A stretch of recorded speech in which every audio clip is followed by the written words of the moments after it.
तो basically thermochemistry जो है ये थर्मोडायनेमिक्स का पार्ट है।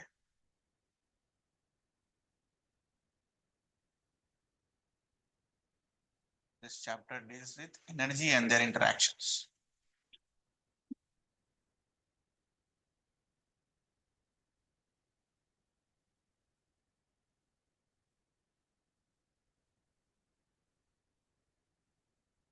Energy in various forms.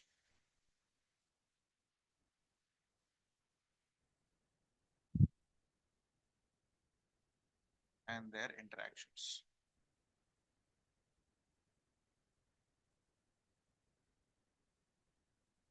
Very important chapter.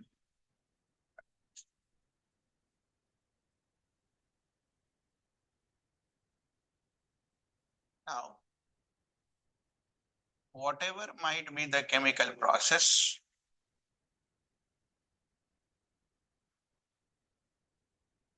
it exchanges heat as, it exchanges energy as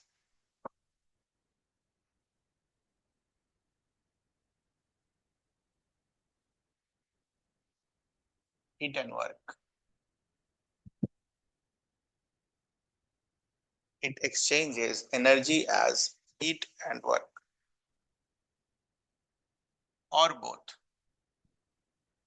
हो सकता है किसी केमिकल प्रोसेस में बस हीट इन्वॉल्व हो, किसी में वर्क इन्वॉल्व हो और किसी में दोनों इन्वॉल्व हो। ठीक है, हीट वर्क और both.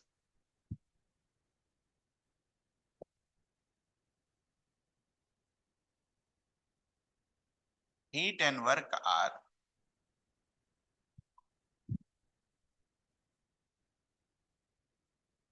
two modes of energy transfer in thermodynamics.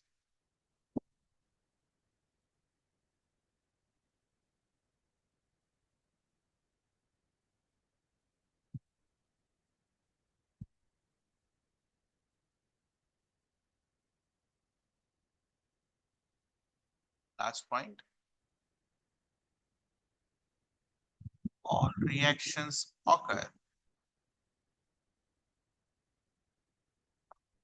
All reactions occur either by release of energy or by absorption of energy.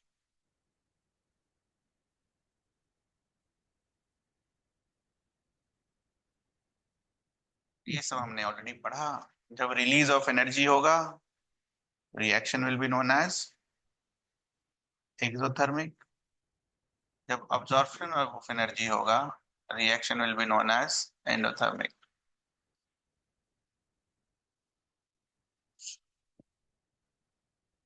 तो ये इंट्रोडक्शन का बेसिक पार्ट, हीट और वर्क। बेसिकली इसी को समझना है हमें पूरा चैप्टर में, हीट एंड वर्क। बट वो सब चीज समझने से पहले बहुत सारे छोटे छोटे चीजें हैं जो हमें पढ़नी है। तो थर्मोडायनेमिक्स में सबसे पहले तीन चीजें आती है।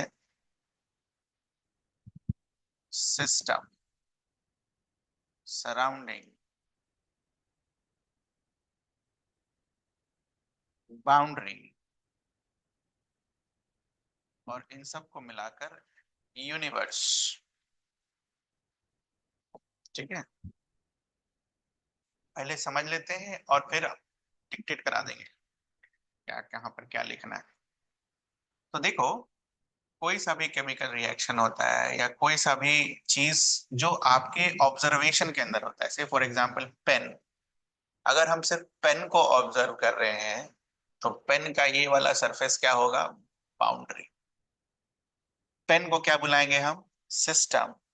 और इसके अलावा जो भी हो गया that will be your surrounding. समझ आता है, जो भी हो गया मतलब जो भी हो गया, है ना, धरती आकाश जो भी है सब, उसके अलावा क्या हो जाएगा, वो सराउंडिंग।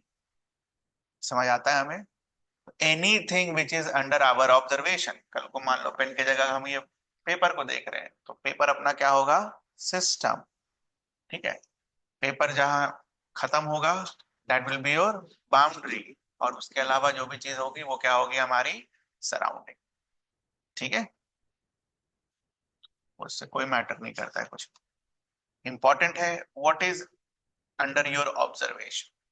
अगर फोन है, मेरा ऑब्जर्वेशन, मान लो फोन के अंदर मेरा फोन का स्क्रीन है ऑब्जर्वेशन, तो स्क्रीन के अलावा जो भी पार्ट हो गया that will be your surrounding, और स्क्रीन जहां एंड होगा that will be your boundary. समझ में आता है ये चीज? तो कोई जरूरी नहीं है कि पूरा का पूरा फैन या पूरा पूरा का पेन ही हो आपका ऑब्जर्वेशन, हो सकता है ढक्कन हटाकर that pain will be your observation, या फिर पेन का cap will be your system. तो सिस्टम का जो डेफिनेशन होता है वो यही होता है, एनीथिंग अंडर आवर ऑब्जर्वेशन, जिसको हम ऑब्जर्व कर रहे हैं दैट इज योर सिस्टम, उसके अलावा जो हो गया that will be your surrounding. ठीक है, नोट कर लो ये। पहले एक डायग्राम से भी नोट कर लेते हैं यार, है ना। से फॉर एग्जांपल एक कमरे के अंदर एक बॉक्स रखा हुआ है, तो this box will be your system, इसको आप ऑब्जर्व कर रहे हो। इसके अलावा जो हो गया that will be your surrounding. System और सराउंडिंग को जो पोर्शन सेपरेट करता है दैट इज कॉल्ड बाउंड्री। ये क्या होगा हमारा? बाउंड्री। ठीक, बस ध्यान यही रखना है कि बाउंड्री जो है हमारा रियल भी हो सकता है और इमेजिनरी भी हो सकता है। इमेजिनरी बाउंड्री मैं आपको दिखाता हूँ, और इमेजिनरी बाउंड्री कैसे हो जाएगा।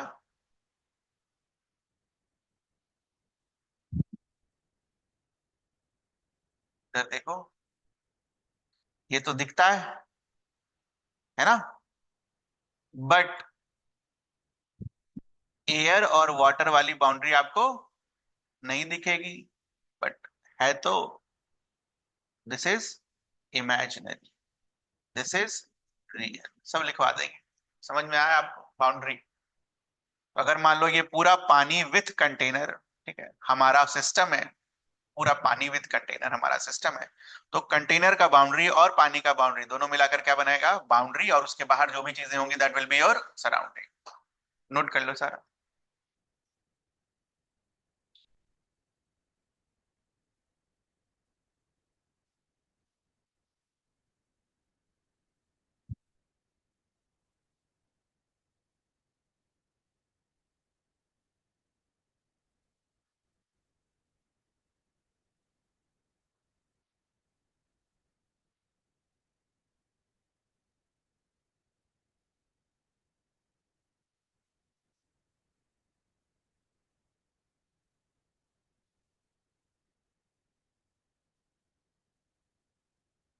Any part of real world under observation, या जिसकी हम पढ़ाई कर रहे हैं that is our system.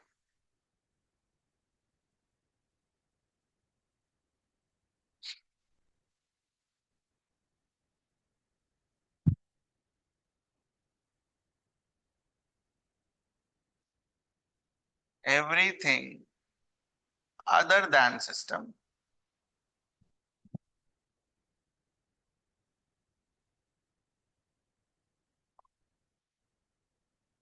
Not the part of the system,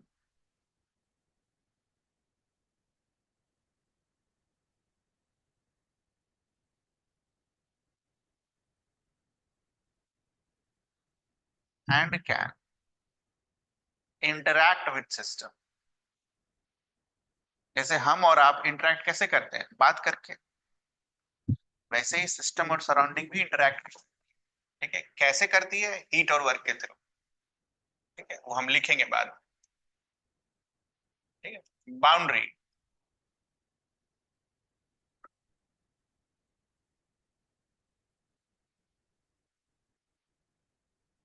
boundary का डेफिनेशन नहीं लिखा है क्या? इट सेपरेट्स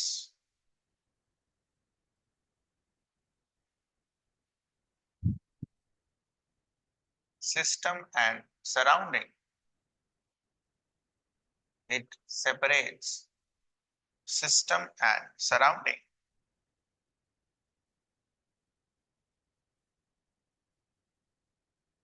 ठीक है,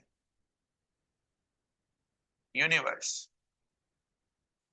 हम अगर सिस्टम को और सराउंडिंग को जोड़ दें तो पूरी दुनिया मिल जाएगी हमें?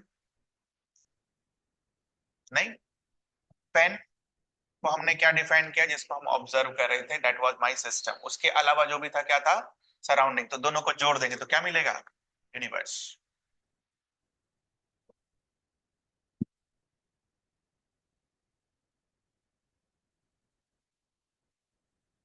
ठीक है। एक डायग्राम बना लो समझने के लिए। ये अपना सिस्टम पूरा बन बन एक मिनट।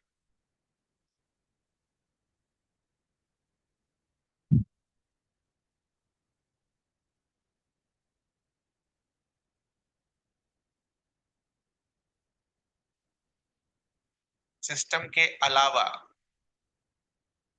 जो भी हो गया वो क्या होगा? सराउंडिंग। दिखाते ऐसे ही है सराउंडिंग को।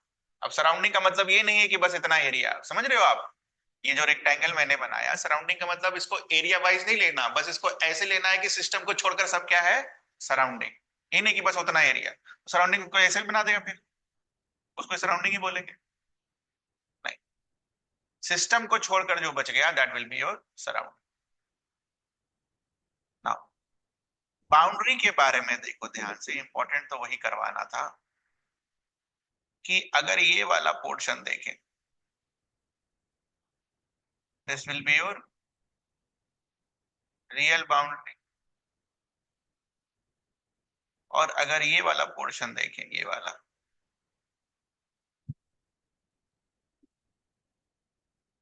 एयर और वाटर के बीच का, this is imaginary boundary.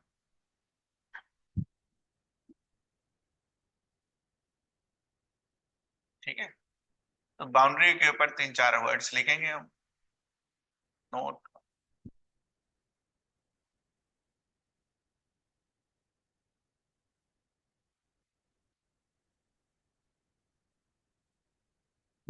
Boundary can be real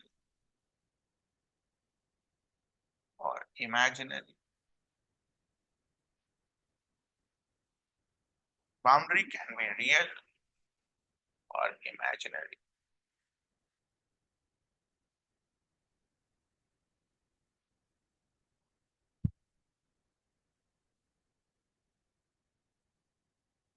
boundary is non interactive.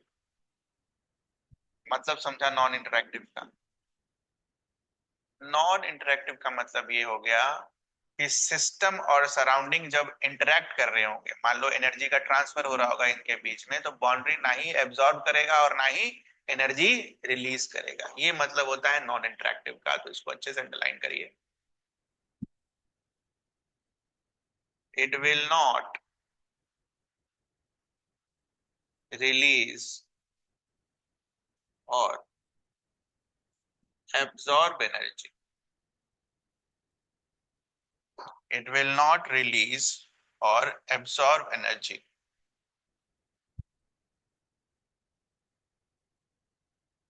Boundary container की तरह एक हार्ड चीज भी हो सकता है और रबड़ की तरह फ्लेक्सिबल भी हो सकता है। ठीक है। तो it can be rigid either non rigid.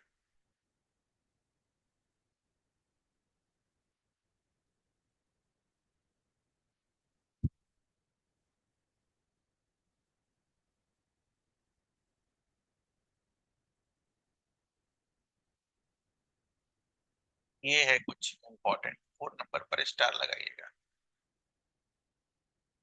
It can be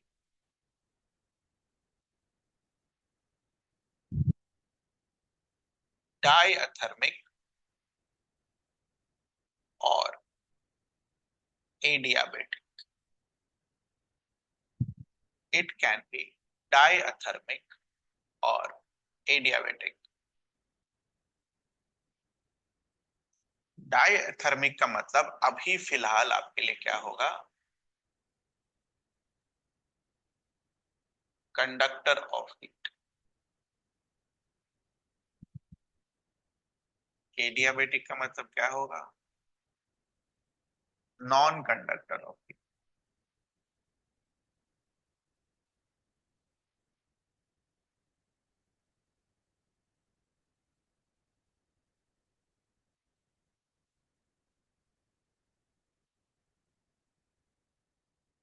इस डायग्राम में एक चीज और मार्क कर लो, सिस्टम और सराउंडिंग को अगर जोड़ दिया जाए तो this will be your universe.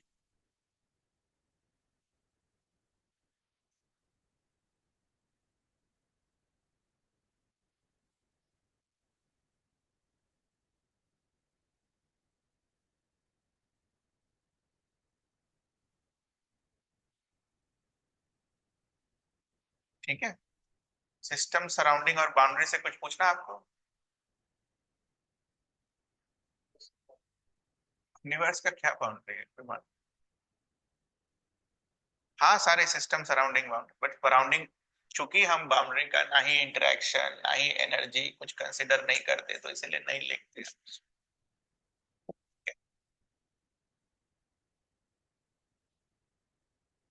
ठीक है, यूनिवर्स जो है बेसिकली आपको एनर्जी और वर्क के इंटरेक्शंस के हिसाब से ही डिफाइन होता है कि बाउंड्री मेरा वर्क एनर्जी ये सब इंटरेक्ट नहीं कर रहा है, तो इसलिए बाउंड्री को कंसिडर हम वहां पर नहीं करते, लिखते हैं ऐसे system plus surrounding.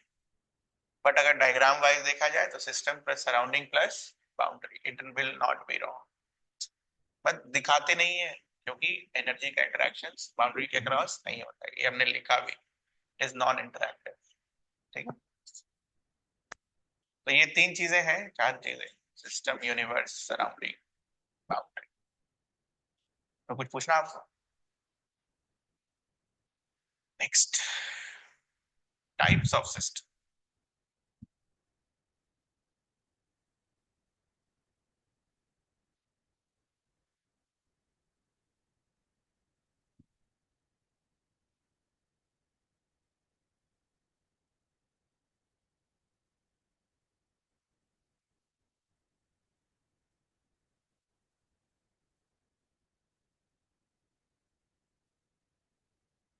Open system,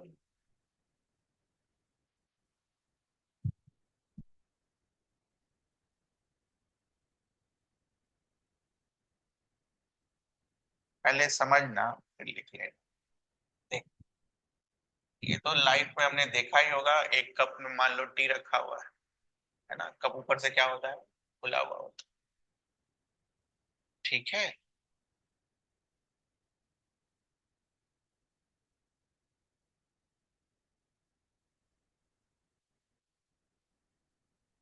what you will see, जब चाय गर्म होता है तो चाय के कुछ पार्टिकल्स है ना क्या होंगे, लिक्विड फॉर्म से गैसियस फॉर्म में कन्वर्ट होंगे, and they will go where, outside. ये मैंने क्या बनाया, particles of tea going outside.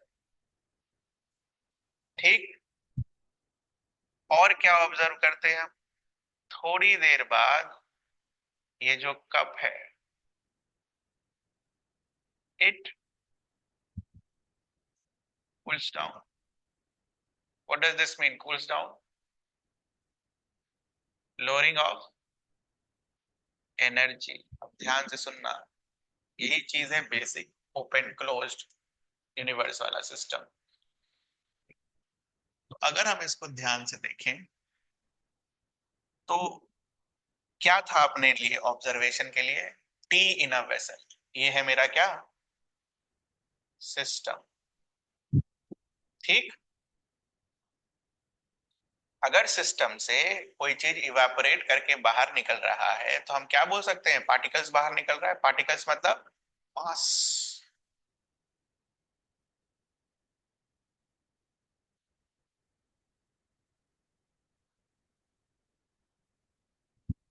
This is how we define an open system,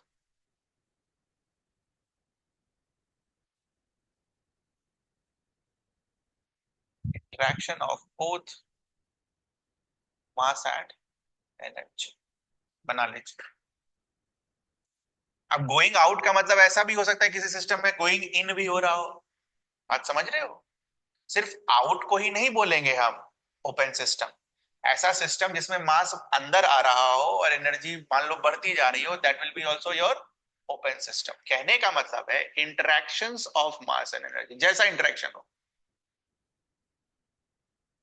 ठीक है? समझ में आ रही है चीज? ध्यान रखना, ये नहीं कि अब सर ने बनाया बाहर जाते हुए तो बाहर वाला मास जो जा रहा होगा वही ओपन सिस्टम होगा। नहीं, कोई ऐसा सिस्टम हो जिसमें मास अंदर आ रहा हो, ठंडा कर रहे हो चीजों। ठीक है?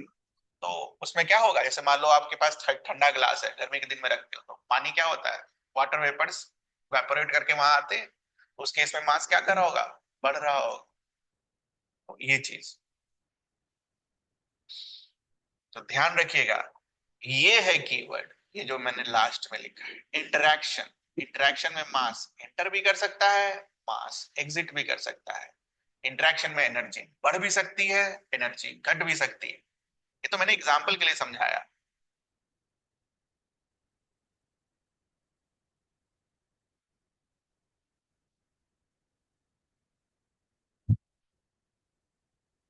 Both matter and energy can be exchanged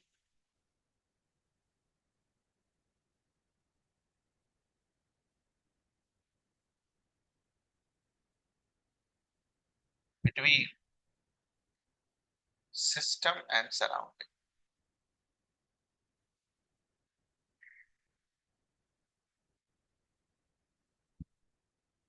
Both matter and energy can be exchanged between system and surrounding. Second,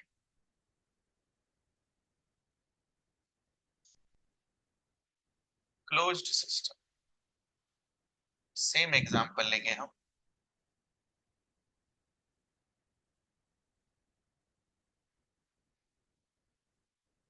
Tea in a closed vessel।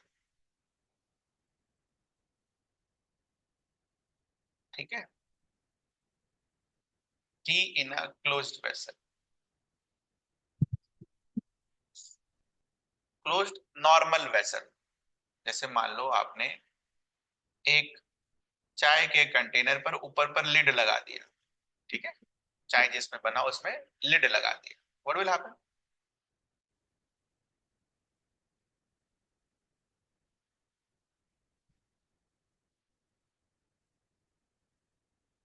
Matter बाहर नहीं आएगा, लेकिन थोड़ी देर बाद ठंडा तो हो ही जाएगा ना।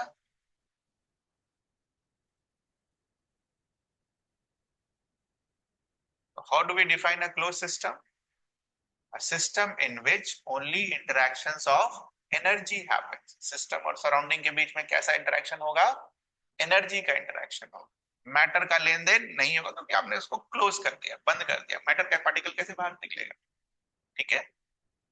क्लियर ये चीज?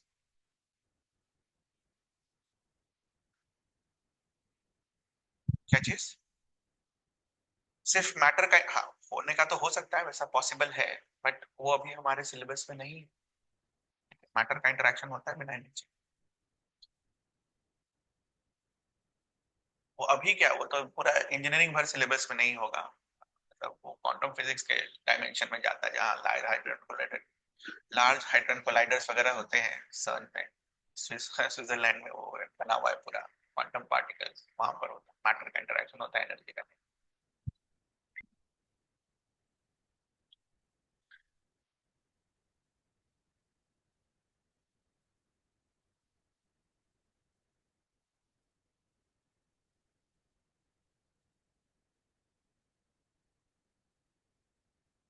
यहाँ क्या लिखेंगे? Only energy can be exchanged.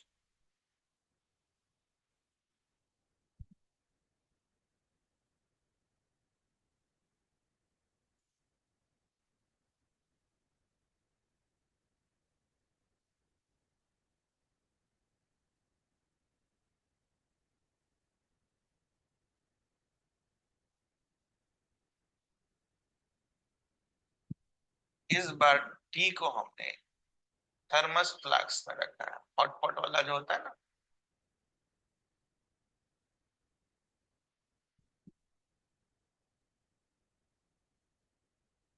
What will happen this time? 10 minute बाद भी खोलें तो गर्म ही रहेगा।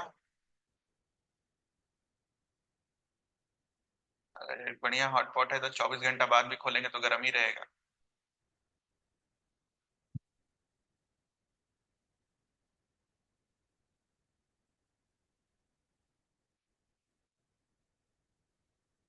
नो इंटरेक्शन ऑफ मैटर और एनर्जी, किसी भी चीज का इंटरेक्शन नहीं हो। दोनों लगाकर क्रॉस लगा लीजिएगा।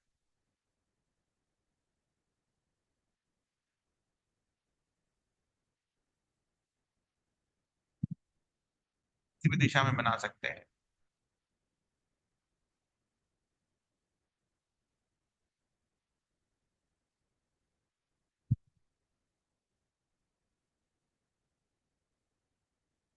Universe is an example of isolated system. क्या लगता है होगा? हाँ, देखो यूनिवर्स का डायग्राम। यूनिवर्स के बाहर ना कुछ जा सकता है और ना बाहर से कुछ आ सकता है, ना इधर मैटर नॉर एनर्जी। तो universe is an example of, क्योंकि अगर इधर बाहर चला गया तो यूनिवर्स यूनिवर्स नहीं रहेगा, क्या बन जाएगा वो? सराउंडिंग। ठीक है, तो universe is an example of isolated system. ये हमने क्यों यूज किया? क्या होता है ना, थर्मोडायनेमिक्स में कभी लिखता है entropy of universe is constant. उसका क्या मतलब अपने दिमाग में चलेगा? Entropy of universe is increasing. अपने दिमाग में उसका मतलब क्या चलेगा? They are talking about isolated system. ठीक है, ये याद रखना। आइसोलेटेड सिस्टम को हम और क्या बुलाते हैं? Universe. Very important, very important.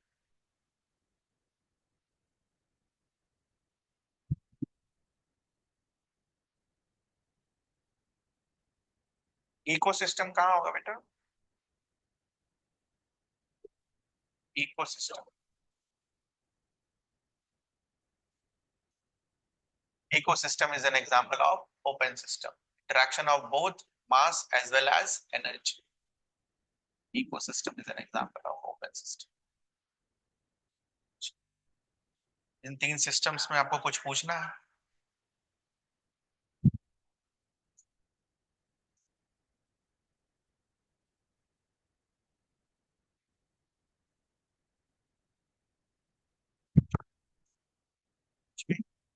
Next topic का नाम लिखिए, state of a system.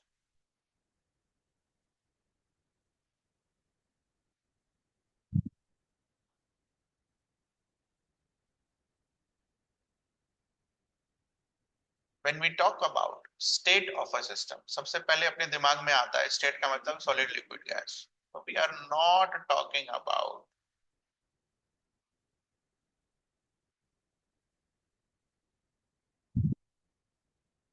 Physical state, that is solid liquid और गैस। इसके बारे में कतई बात नहीं हो रही है state of a system.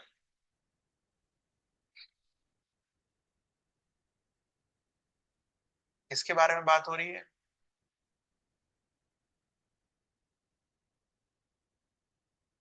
State of a system is measured by or defined by, very important word, measurable, macroscopic properties. Measurable, macroscopic, not microscopic, macroscopic properties.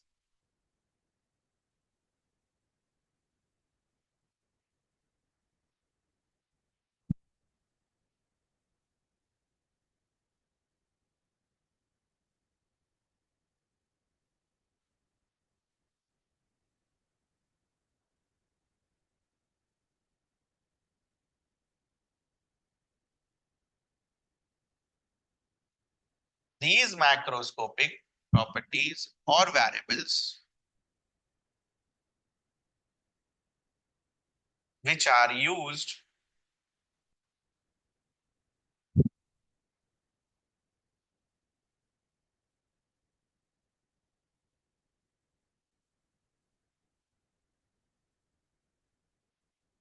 to define a state of a system are called, in a very important term,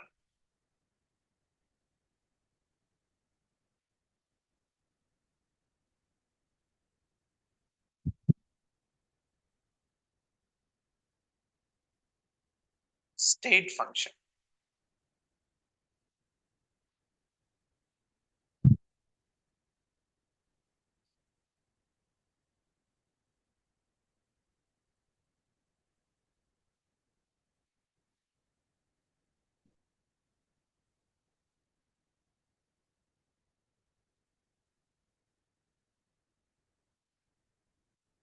Change in state function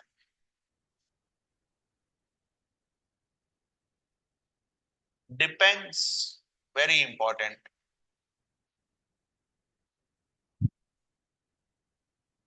only on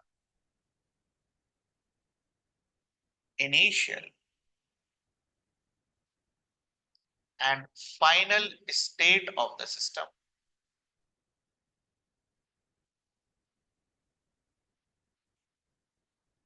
and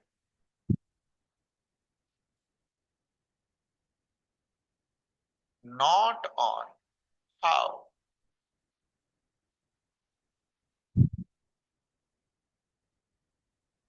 the change is carried out.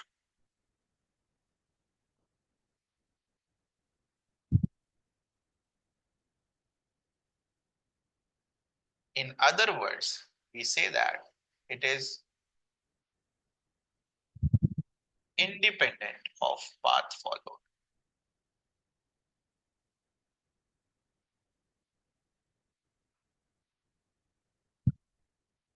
Independent of path followed.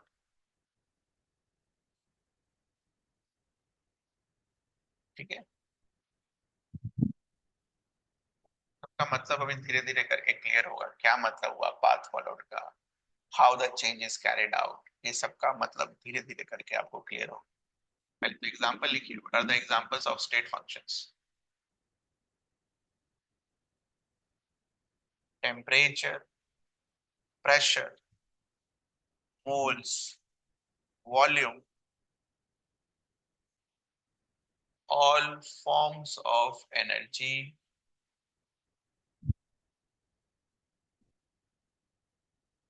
all forms of energy में हम क्या क्या पढ़ने वाले हैं वो भी यही नोट करेंगे। Internal energy, enthalpy, Gibbs free energy and entropy, सब सीखेंगे है ना, परेशान होने की जरूरत नहीं।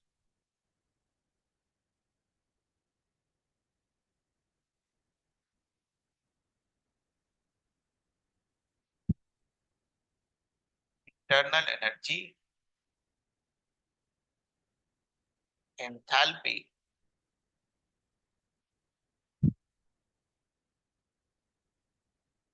Gibbs free energy, Gibbs energy, free energy के लिए जी नॉट लगाते हैं, गिब्स एनर्जी लिखो भी, और एंट्रोपी।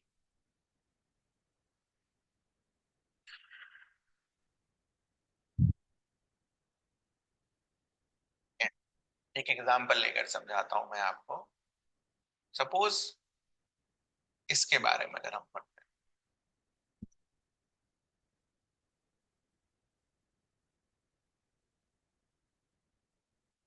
आपने एक पॉट में एक फ्लूइड लिया, उसका टेम्परेचर से फॉर एग्जांपल 25 डिग्री सेल्सियस था, आपने हीट किया, से उसका टेम्परेचर इज 50 डिग्री सेल्सियस। तो स्टेट फंक्शंस वैसे फंक्शंस होते हैं कि यहां से यहां पहुंचने के क्रम में बीच में क्या हुआ उससे उसको कोई फर्क नहीं पड़ता। उसको क्या चीज से फर्क पड़ेगा? बस इनिशियल कंडीशन और बीच में क्या हुआ, it does not matter for that. ठीक है, आप हीट कोयला डाल के करो, आप हीट न्यूक्लियर फ्यूल डाल के करो, आप हीट इलेक्ट्रिसिटी डाल के करो, उससे कोई फर्क नहीं पड़ेगा। टेम्परेचर 50 है तो वो 50 ही रहेगा, कैसे भी करके पहुंचाओ आप। समझ आई ये चीज? ये बना लीजिए। ठीक है, बात रास्ता क्या बता रहे हो कि हमें क्रॉस, हमारा एम क्या था? 50 पहुंचाना। क्या क्या रास्ते हो सकते हैं 50 पहुंचाने के? गैस पर कर ले, ठीक है, या मोमबत्ती जला के कर ले, या फिर न्यूक्लियर फ्यूल लगा के कर ले। पहुंचाने के काफी सारे तरीके हैं, तो वो काफी सारे तरीके को हम पाथ बोलते हैं, रास्ता, वेज। ठीक है, तो उस रास्ते पर ये डिपेंड नहीं करे, बट आगे चल के जब हम हीट और वर्क पढ़ेंगे तो हीट और वर्क रास्ते पे डिपेंड करता है। ठीक है, अगर आप थर्मल से करोगे तो हो सकता है हीट जो है आपको कम प्रोवाइड करना पड़े, कोई कैंडल से करोगे तो हो सकता है आपको हीट ज्यादा प्रोवाइड करना पड़े। कॉमन सेंस भी यही बोलता है, किसी चीज को आपको 25 से 50 ले जाना है और वो आप न्यूक्लियर रिएक्टर में ले जाओ तो वो तुरंत पहुंच जाएगा, और वही कैंडल से करो तो इसको क्या लगेगा? लेट लगेगा। तो बेसिकली रास्ते पर डिपेंड कर गया। लेकिन ये जो टेम्परेचर है 25 से 50, इसको तो कोई फर्क पड़ा नहीं। पहले 25 था, बाद में कितना है? 50। रास्ते में क्या हुआ, क्या मुझे क्या मतलब? रास्ते में वो ठंडा हुआ, गर्म हुआ, या फिर सेम रह गया, उससे मुझे कोई फर्क नहीं पड़ता है। समझ आया ये चीज? एकदम दिमाग में डालना है इस चीज को। स्टेट फंक्शन का ये मतलब होता है, और जो छोड़ दिया है, जो पाथ पर डिपेंडेंट होगा, that will be known as path function, जिसको हम हीट और वर्क में पढ़ेंगे। ठीक है, नोट कर लीजिए।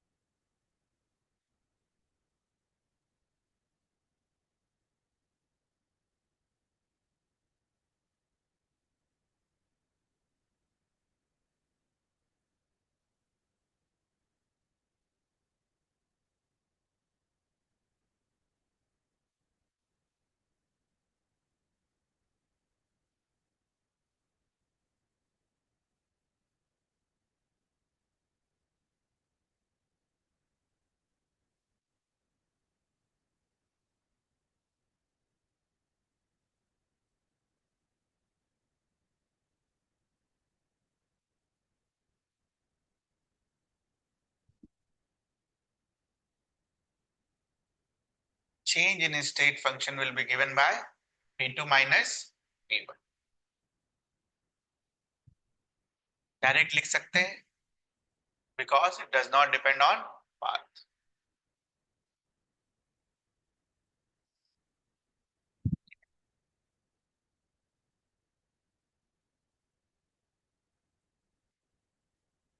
इस लाइन को भी अंडरलाइन करिएगा।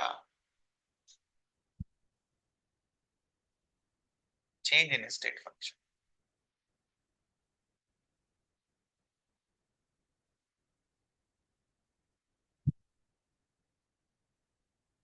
वॉल्यूम को लिखा है, वॉल्यूम का चेंज क्या लिख सकते हो? V2 minus V1 directly. Moles लिखा है, मोल्स का चेंज क्या लिख सकते हो? N2 minus N1 directly. और क्या क्या लिखा था? टेम्परेचर लिखा है, टेम्परेचर का चेंज क्या लिख सकते हो? T2 minus T1 directly. किस रास्ते से गया कोई फर्क नहीं पड़ेगा हमें। Internal energy, enthalpy,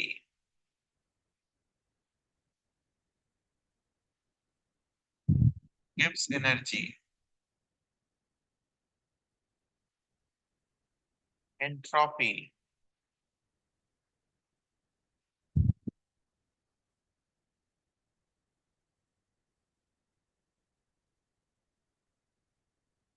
change in state function, अगर किसी ने आपसे पूछा तो आप डायरेक्टली ये लिख सकते हो।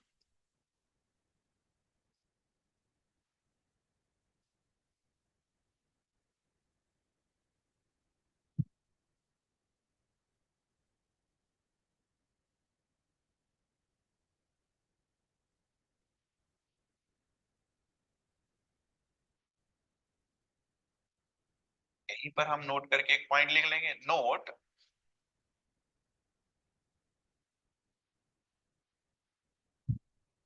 There will B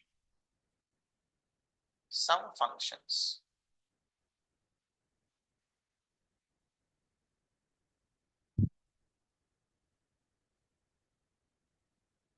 which are dependent on path. Some functions which are dependent on path, they are called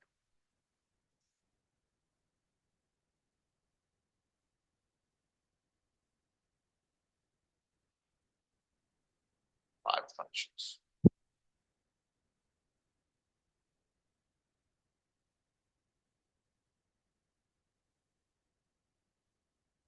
Very important point again. They appear only during the process.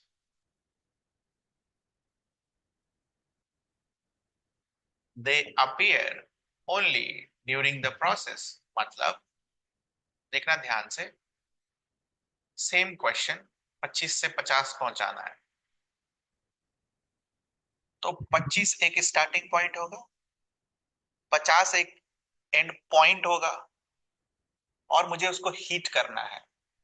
तो हीट जब आप करोगे तो 25 वाला तो 25 ही रहेगा ना बेटा, 50 वाला तो 50 ही रहेगा, जो हीट होगा वो कहाँ होगा, रास्ते में होगा। तो they appear only during the process, initial point पर और फाइनल पॉइंट पर वो अपियर नहीं होगा। ठीक है, इसको डायग्राम के लिए हम आपको समझाते हैं।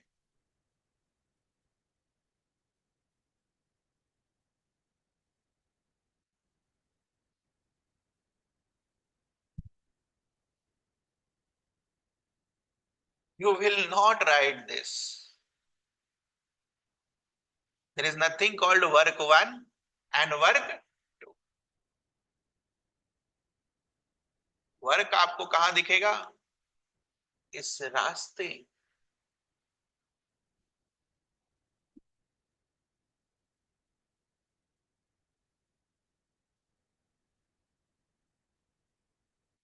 ये नहीं लिखेंगे। हीट कहां दिखेगा आपको, इस रास्ते।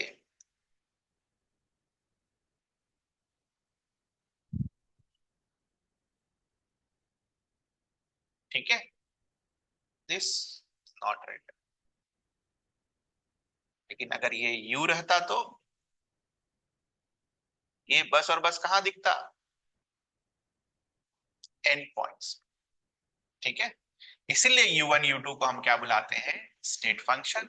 वर्क और हीट को क्या बुलाते हैं हम, पाथ फंक्शन। लिख लीजिए।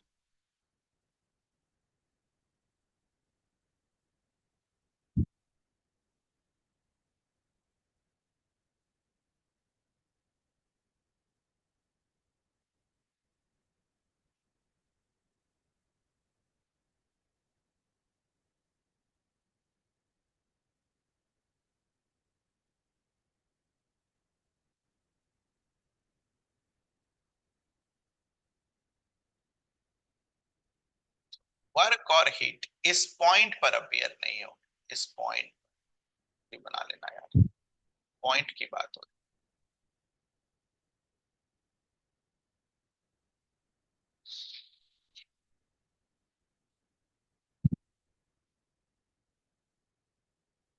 स्टेट फंक्शन के बारे में एक important characteristics by definition of state function से, for example I start from here, हम यहां गए, फिर यहां गए,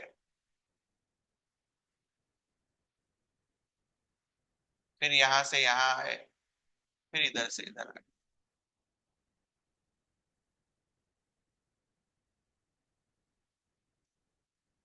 If someone asks you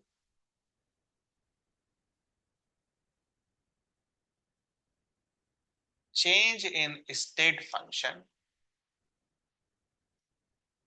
for the process A to B, B to C, C to D, and D to A, what will be the change?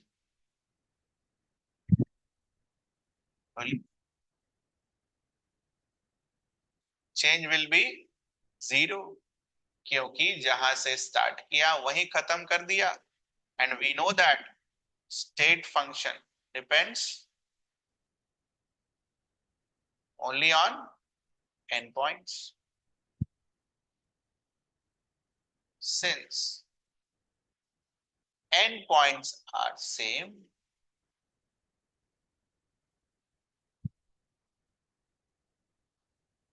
change in state function will be equal to 0.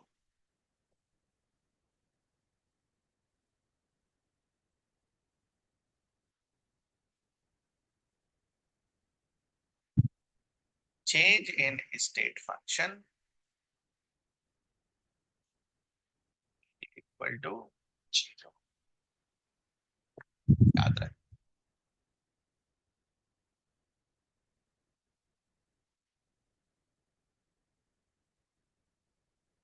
This kind of path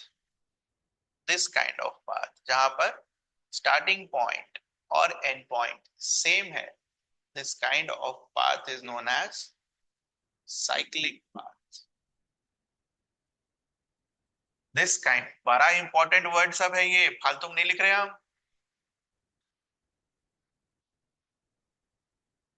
A path where starting point and end point is same.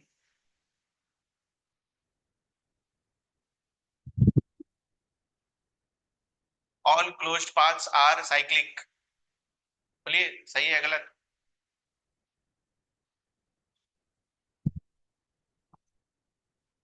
All, मैंने पूछा all closed path है cyclic. सही है.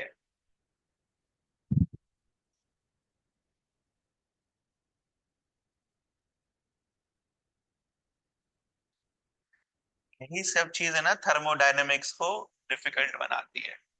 जो definition है वो सोचना है बेटा. साइक्लिक पाथ का डेफिनेशन क्या लिखाया? इनिशियल और फाइनल पॉइंट क्या होना चाहिए? सेम होना चाहिए पूरे रास्ते. तो उसको आप क्या बुलाओगे? साइक्लिक. ठीक है, ध्यान रखिएगा इस चीज का.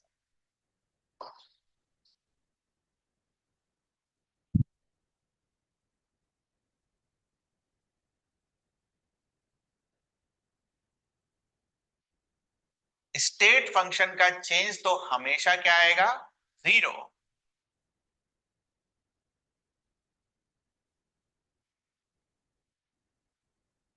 Work and heat may or may not be 0.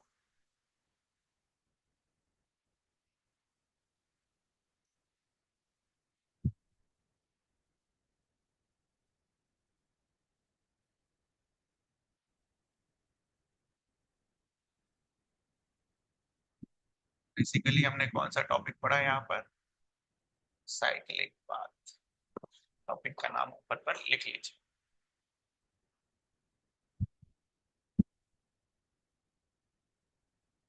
ध्यान रखिएगा, साइक्लिक पाथ का मतलब ये नहीं है कि वर्क और हीट 0 नहीं हो सकते हैं. हो सकता है, वर्क और हीट भी 0 हो सकता है, बट 100% श्योरली हम नहीं बोल सकते कि वर्क और हीट क्या है, 0 है या नहीं. ठीक है, वो भी दिखाएंगे आपको कैसे साइक्लिक पाथ में वर्क और हीट 0 हो भी सकता है, 0 नहीं भी हो सकता, सब दिखाया जाएगा. इसमें कुछ पूछना आप? तो यहाँ पर बेसिकली हमने दो कंसेप्ट सीखे. Concept of state function and concept of path function. State function का चेंज जो होगा it will depend on and points. Path function will depend on path taken. ठीक है, फिर हमने साइक्लिक पाथ के बारे में पढ़ा. cyclic path में change in state function will always be zero, but when it comes to work and heat, it may or may not be zero. Next topic for discussion is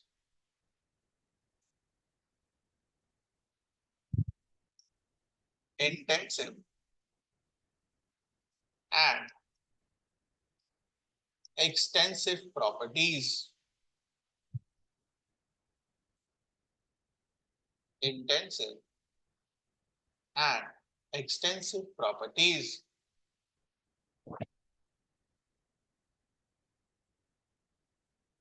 intensive में इन पर underline लगाइए, इन पर रटने का तरीका. These are independent of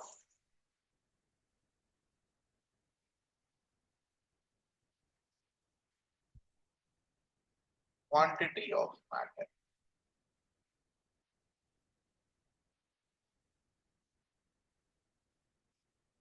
These are independent of quantity of matter. Example temperature. Temperature को मास से कोई फर्क नहीं पड़ता है. ठीक है, टेम्परेचर को मास से कोई फर्क नहीं पड़ेगा. एग्जाम्पल लिखिए, थोड़ा सा जगह छोड़कर लिखना.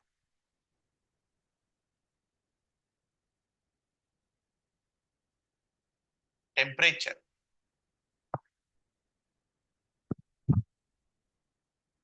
अब आपको ये लगेगा कि सर हम 10 किलो का सामान लें, 1 किलो का सामान लें, दोनों को हीट करें, टेम्परेचर पर तो फर्क पड़ जाएगा. अरे हीट पर फर्क पड़ेगा, टेम्परेचर पर फर्क नहीं पड़ेगा. दोनों का टेम्परेचर कहाँ पहुंचाना है? 50. 25 से 50 पहुंचाना है, तो 50 माइनस 25 तो सेम है. आप 1 का पहुंचाओ या फिर आप 10 का पहुंचाओ, हीट पर फर्क पड़ेगा, टेम्परेचर पर. ठीक है, हीट कितना डालना है दैट डिपेंड्स ऑन जूल पर केजी. तो वही हम राइट साइड में लिखेंगे, एनर्जी पर फर्क पड़ जाएगा. एनर्जी पर फर्क पड़ जाएगा मास का, कितना एनर्जी डालना है. टेम्परेचर पर नहीं फर्क पड़ेगा बेटा. ठीक है, वॉल्यूम पर फर्क पड़ जाएगा फिर. ठीक है, 1 किलो का वॉल्यूम और 10 किलो का वॉल्यूम दोनों क्या होंगे? अलग अलग. वो मास पर डिपेंडेंट हो जाएंगे, बट टेम्परेचर नहीं होगा. ये चीज आती है पहली बार जब आप टेम्परेचर लिखते हैं तो लगता है अरे नहीं यार ऐसा कैसे हो गया. समझ आई है? अभी हमारे लिए टेम्परेचर और हीट दोनों अलग अलग चीजें हो गई हैं. ठीक है, हीट एडिशन, हीट रिफ्रैक्शन.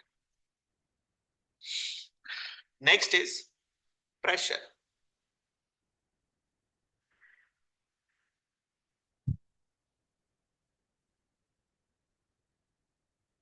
उसके बाद होता है डेंसिटी. लिस्ट है, पूरा याद करना होता है. Density independent of mass. Density कैसे हो गया? डेंसिटी इंडिपेंडेंट ऑफ मास. पानी को यहां लो, 1 किलो पानी लो, 10 किलो पानी लो, पानी का डेंसिटी क्या होगा? 1000 केजी पर मीटर क्यूब. समझ आया ये चीज? ऐसे ही सोचने का. Next is viscosity.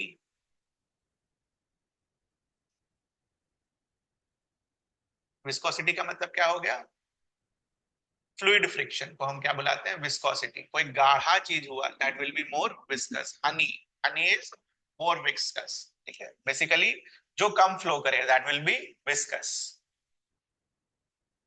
Next is surface tension. ये सब पढ़ाया जाएगा फिजिक्स में, बस बुक 2 में यही सब है.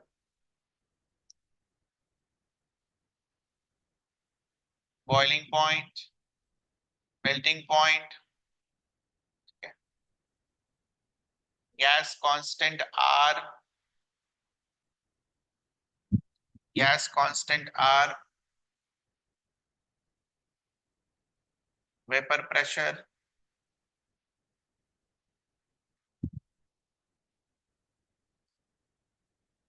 ठीक है, अब जो चीजें लिखने वाले हैं वो ध्यान से देखना है.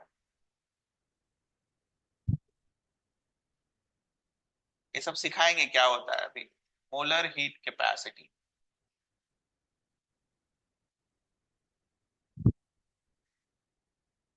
Specific heat capacity,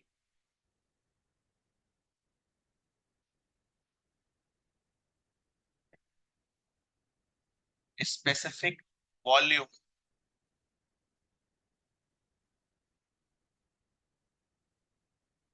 molar conductance, ये 12 का चीज है।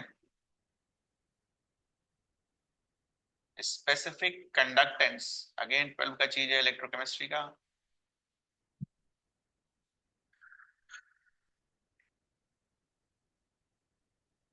All constants they are independent of mass. ठीक है, इसमें आप इन सारे वर्ड्स को अंडरलाइन करिए।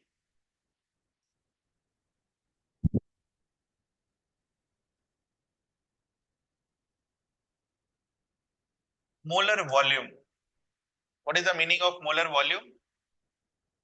Volume divided by number of moles. देखना ध्यान से, 20 litre 2 mole, 40 litre 4 mole. Calculate molar volume. Molar volume हम निकाल सकते हैं, क्या होगा? 10 लीटर पर मोल। इसका भी कितना होगा? 10 लीटर पर मोल। तो वॉल्यूम सिर्फ होता फिर तो वो क्वांटिटी ऑफ मैटर पर डिपेंड कर जाता। 20 लीटर जो है वो कम जगह ऑक्यूपाई करेगा, 40 लीटर जो है वो ज्यादा जगह ऑक्यूपाई करेगा। बट हम अगर मोलर वॉल्यूम देखें, जिसका दोनों का क्या था, 10 लीटर पर, it will be what, same. इसका मतलब हम यहाँ से ये कंक्लूड कर सकते हैं, कोई भी क्वांटिटी में अगर मान लो मास या वॉल्यूम का टर्म्स आ रहा है, उसको मास से डिवाइड कर दो, तो मास का फैक्टर क्या हो जाएगा? गायब। मास का फैक्टर क्या कर देंगे हम? गायब कर देंगे। और मास का फैक्टर अगर हमने गायब कर दिया तो वो कौन सा प्रॉपर्टी बन जाएगा? Intensive property. ठीक है, तो मोलर वॉल्यूम में हमने जो पार्टिकल वाला फैक्टर था, जो मैटर वाला पार्टिकल था, मैटर वाला जो फैक्टर था, वो हमने मास से डिवाइड करके उसको क्या कर दिया? गायब। ठीक है, अब जैसे मान लो हीट कैपेसिटी होता है, तो हीट कैपेसिटी से for example it's given in joules, joule पर केल्विन पर केजी। ठीक है, तो मास से डिवाइड करके अगर आप हीट कैपेसिटी लिखते हो तो उसको क्या बुलाया जाता है? Specific heat capacity. ठीक है, ये सिखाया जाएगा अभी आपको हीट कैपेसिटी क्या होता है। तो कहने का ये मतलब है कि किसी भी क्वांटिटी को अगर आप मास से या मोल से डिवाइड कर देते हो तो आपको स्पेसिफिक या फिर मोलर क्वांटिटी उसी चीज का मिलता है, जो कि पार्टिकल के साइज से, मैटर से इंडिपेंडेंट होता है। That's why they are called what?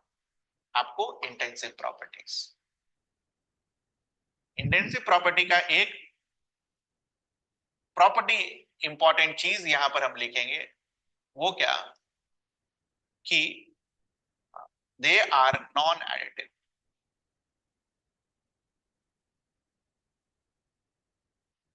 They are non additive.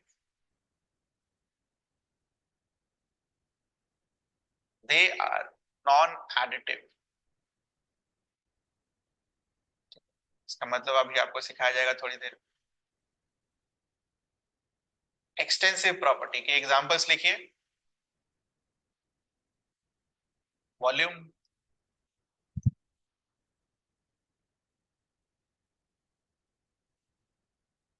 Moles,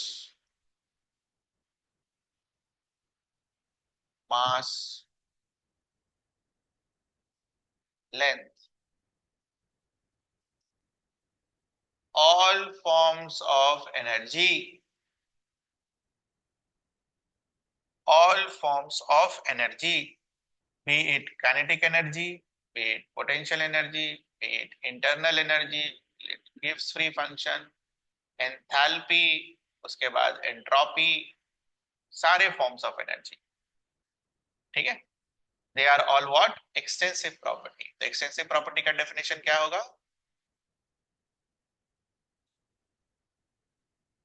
Dependent on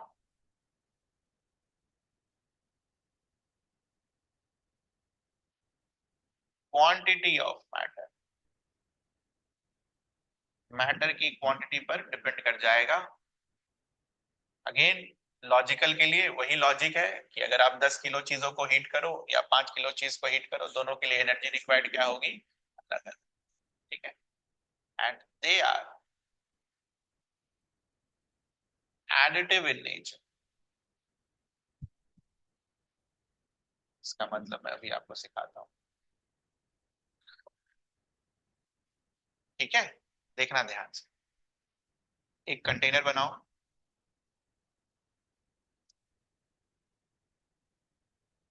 Say for example, in this container, I have kept X moles of water,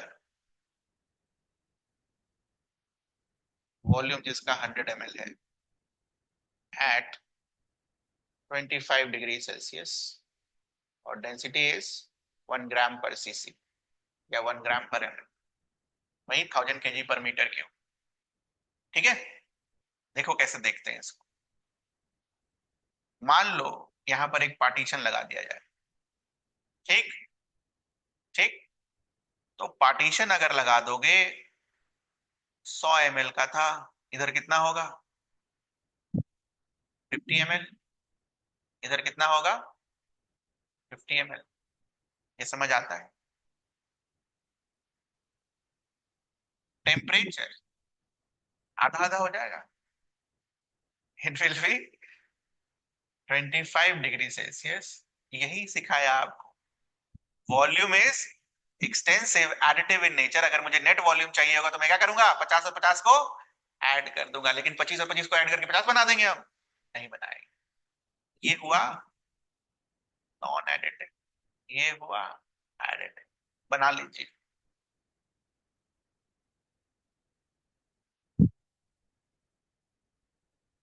moles का भी बताओ।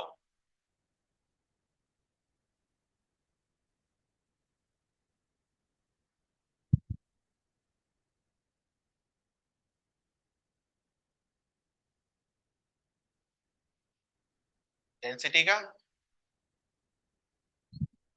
से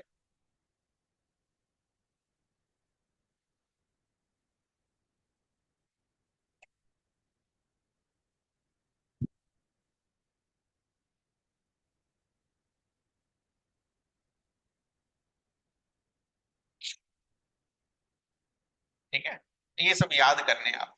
इसका एग्जाम्पल कौन सा है? डायरेक्ट क्वेश्चंस भी आते हैं। Which of the following will be intensive property? Which of the following will be extensive property?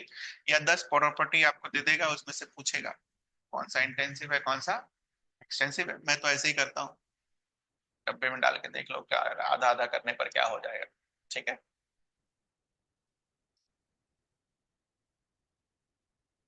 ये सारी चीजें आएंगी समय के साथ। सरफेस टेंशन, विस्कोसिटी, ठीक है, ये मोलर हीट कैपेसिटी तो खैर इसी थर्मोडायनेमिक्स में ही है, कुछ एक दो क्लासेस बाद आ ही जाएंगे। Next is again a very important point,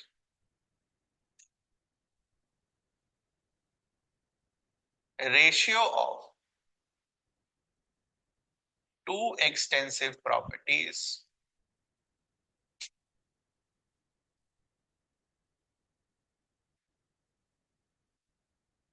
can be, always नहीं, can,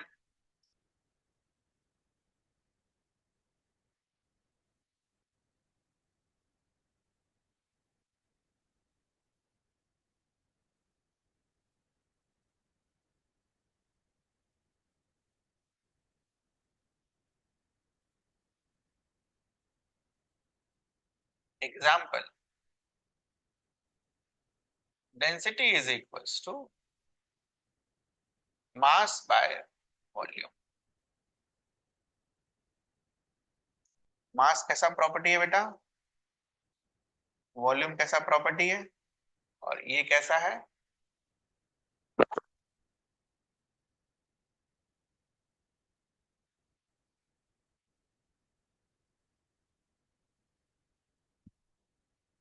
molar volume is volume divided by number of moles.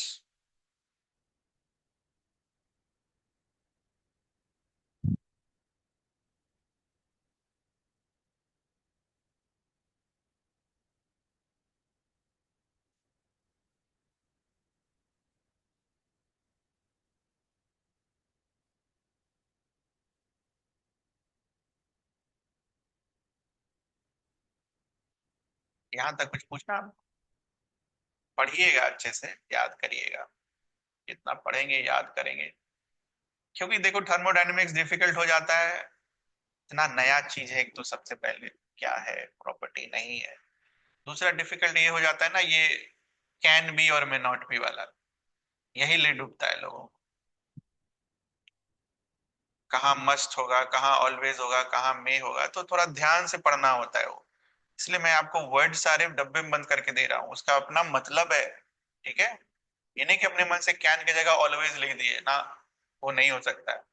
और दूसरा चीज जो थर्मोडायनेमिक्स को टफ बनाता है, दैट इज अजम्पशंस। पूरा चैप्टर जो है वो अजम्पशंस पर बेस्ड है, ऐसा होगा तो क्या होगा, वैसा होगा तो क्या होगा, वैसा होगा तो क्या होगा। ठीक है, रियल वर्ल्ड में कोई काम होता ही नहीं है।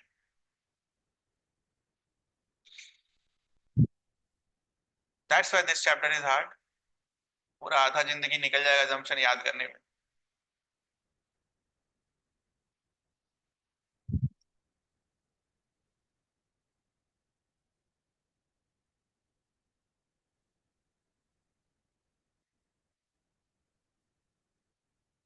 First law of thermodynamics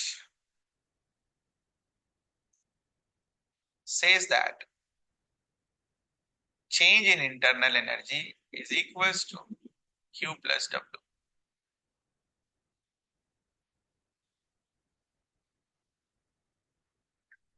Change in internal energy is equals to Q plus W. देखेंगे ध्यान से, लिखने वाला पोर्शन बाद में, पहले मैथ्स वाला।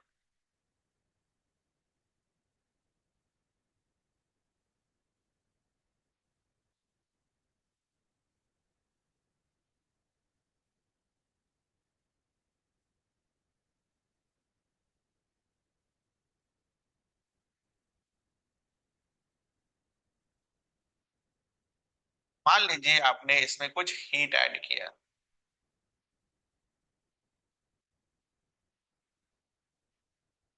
इनिशियली इसकी कुछ एनर्जी होगी, उसमें अगर तुमने हीट ऐड किया तो उसकी एनर्जी चेंज होकर क्या हो जाएगी, U1 प्लस U। और से फॉर एग्जाम्पल आपने इस पर वर्क करवाया, work is a form of energy, work energy theorem में आपने पढ़ रखा है इस चीज को। This will be equals to what, इसको हम क्या बुलाएंगे, yes. Now see this, if I want to write U2 minus U1, क्या लिखोगे, and U2 minus U1 is,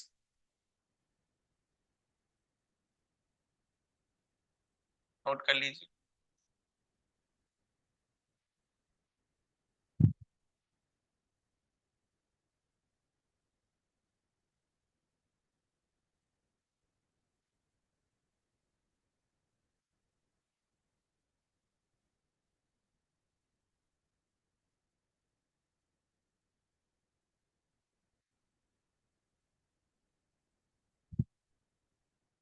ध्यान रहे, एरो का मतलब ये नहीं है कि हम इससे हीट निकाल रहे हैं।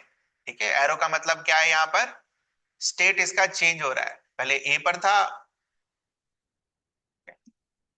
बीच में एक ट्रांजिशन स्टेट आया है। एरो जो लाल से बनाया ना, that is an example of state changing.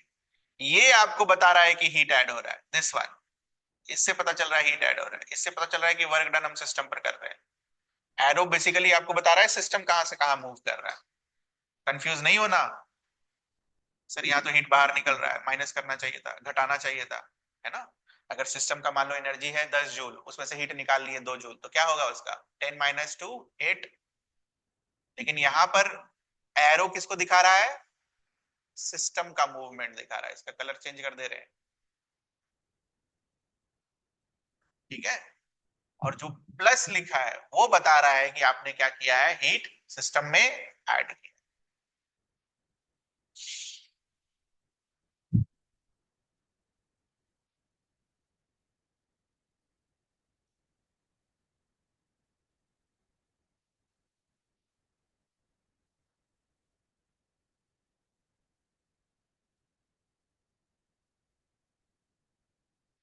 So this is also called,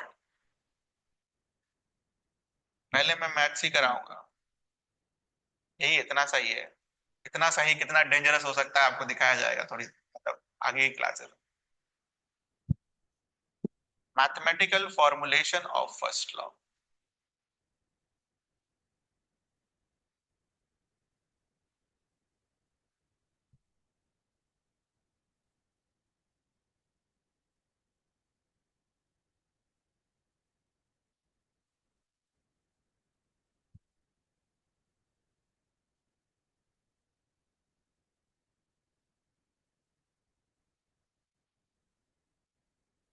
ठीक है।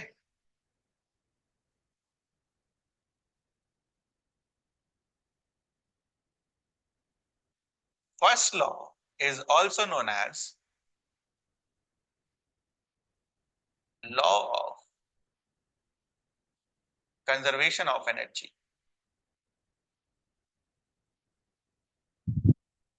Law of conservation of energy. जल्दी से इसका वर्ड लिख लो, वर्डिंग्स बचपन से जो सीखते आए हो। Energy can neither be created nor be destroyed. It can only be converted in from one form to the other. लिखो इसको।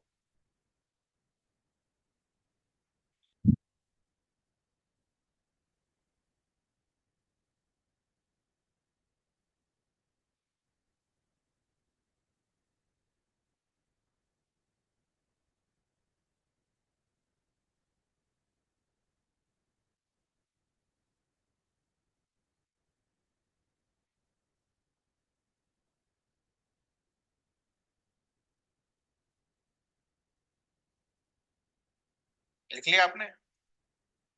This law is also written in this statement. Total energy of an isolated system remains constant. होगा? बोलो। जब energy का कोई interaction ही नहीं है तो शुरू का एनर्जी और बाहर का एनर्जी हमेशा बाद का एनर्जी हमेशा क्या रहेगा? Same. This is also first law.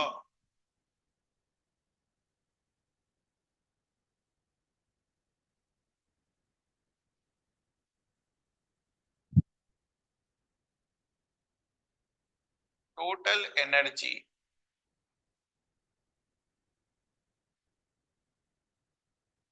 हमने सीखा। आइसोलेटेड सिस्टम को और क्या बुलाते हैं हम?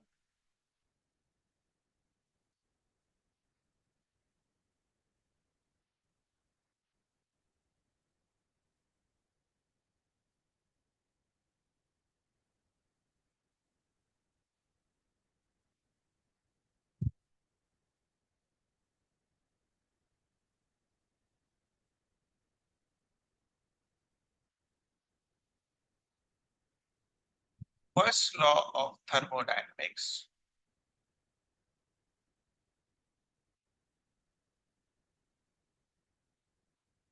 relates, बताओ किसके बीच में रिलेशन दे रहा है? Heat, work and internal energy. क्या होता है तीनों? अभी यही तीनों पढ़ेंगे हम। Relates Q, W and U. ये सब याद हो जाना चाहिए अब। Small Q, small W, small you.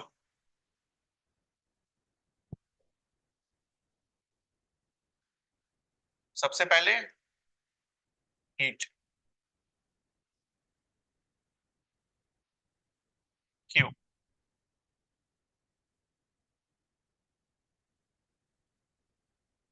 Flow of energy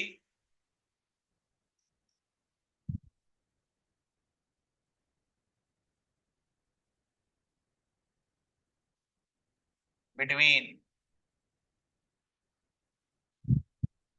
system and surrounding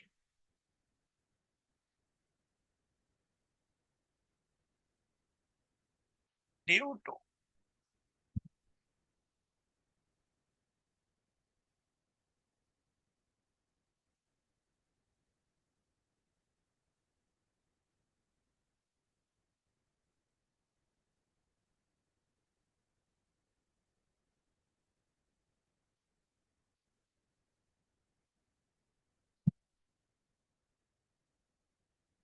temperature difference.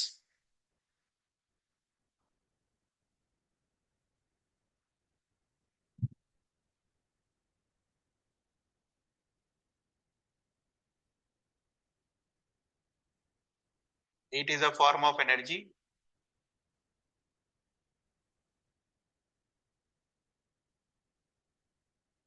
Therefore, unit of heat will be joule.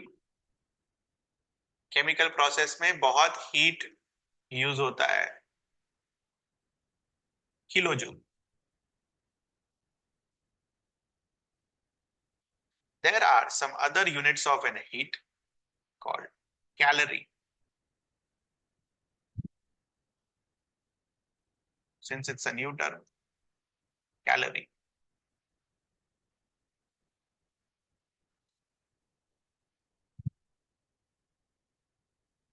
Heat is a path function. Heat is a path function. Now, पूरे मुद्दे की चीज, very important.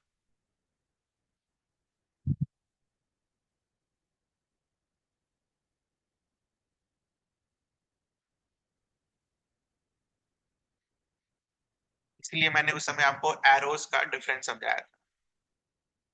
यहां पर arrow denote कर रहा है we are adding heat to the system. ठीक है, से फॉर एग्जांपल क्वेश्चन में दिया हुआ है 100 joule of heat is added to the system, उसको क्या लिखोगे? Plus 100 joule heat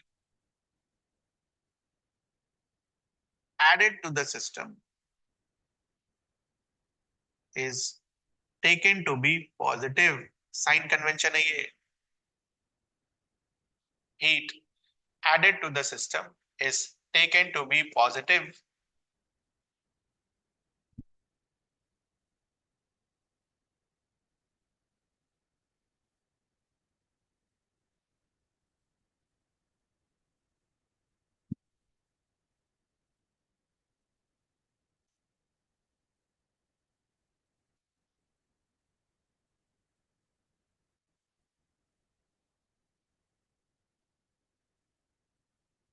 Heat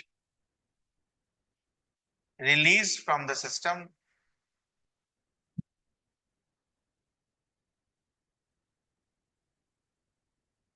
is taken to be negative.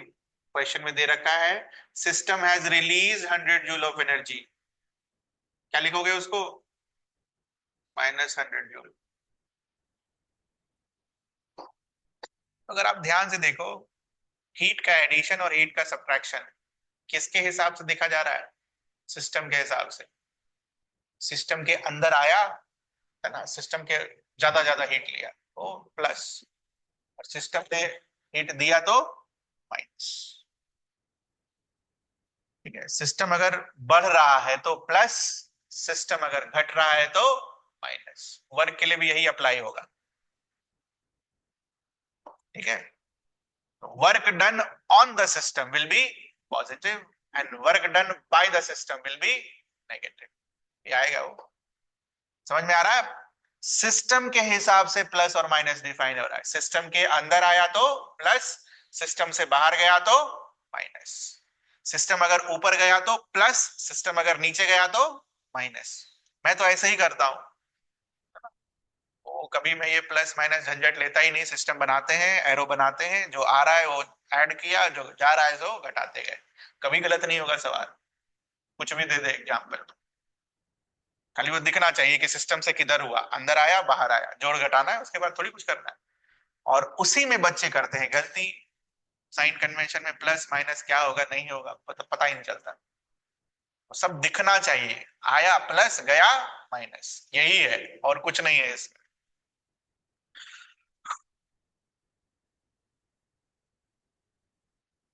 ठीक है, दिस इज इट हीट के बारे में। अभी के लिए इतना ही, और भी है हीट के बारे में। इंटरनल एनर्जी बहुत लंबा है, ये तो ना हो पाएगा अभी।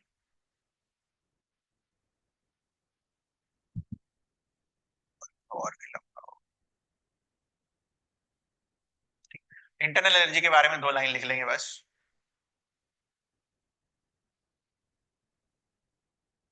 यहीं से शुरू करेंगे फिर अगली क्लास।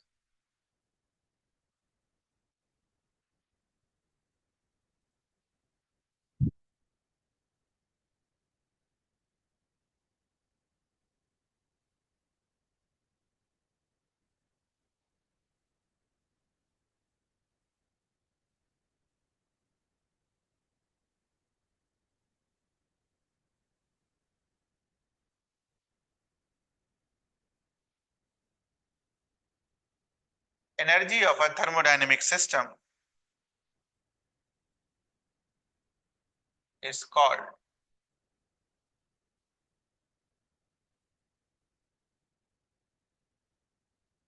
इंटरनल एनर्जी, और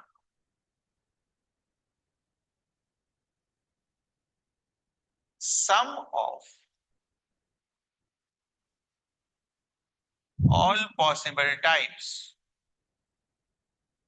of energy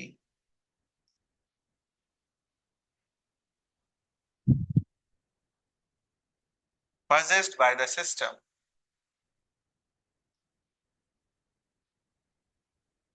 is called internal energy. Can you tell me एक आध दो type of energy possessed by the system? एक आध दो, किस तरीके का एनर्जी होगा उसके पास?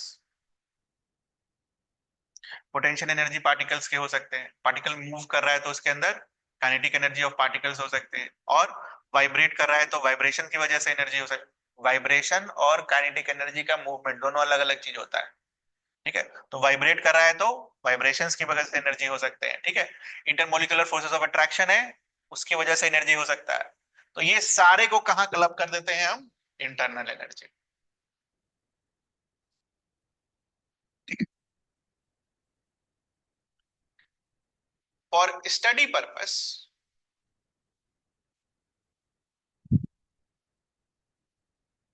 बाकी सब चीज से हमें मतलब नहीं होता, बाकी तरीके की एनर्जी से हमें कोई मतलब नहीं होता। For study purpose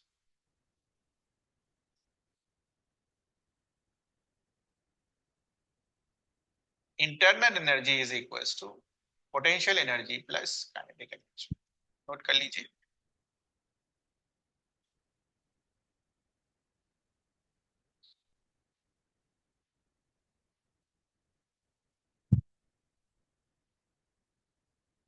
kinetic energy के टर्म्स और पोटेंशियल एनर्जी के टर्म्स में होता है। ठीक है, थोड़ा सा यहाँ बस खाली लिख लीजिए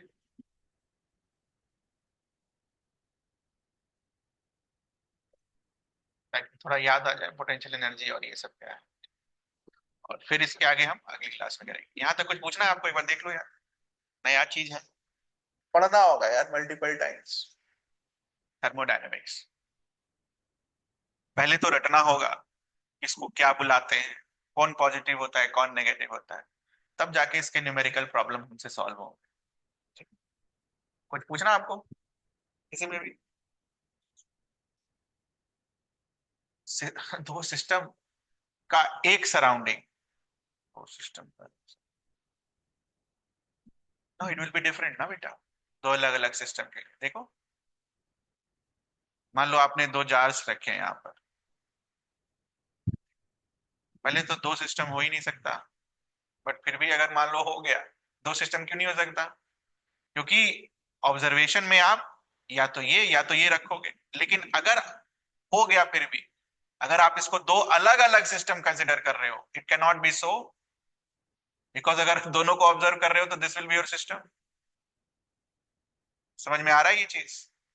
बट फिर भी अगर आप बोल रहे हो कि दो अलग अलग सिस्टम्स हैं, तो इस सिस्टम के लिए सराउंडिंग क्या है? उधर वाला जार, और इस सिस्टम के लिए सराउंडिंग क्या है? इधर वाला जार। अलग हो गया सराउंडिंग दोनों का।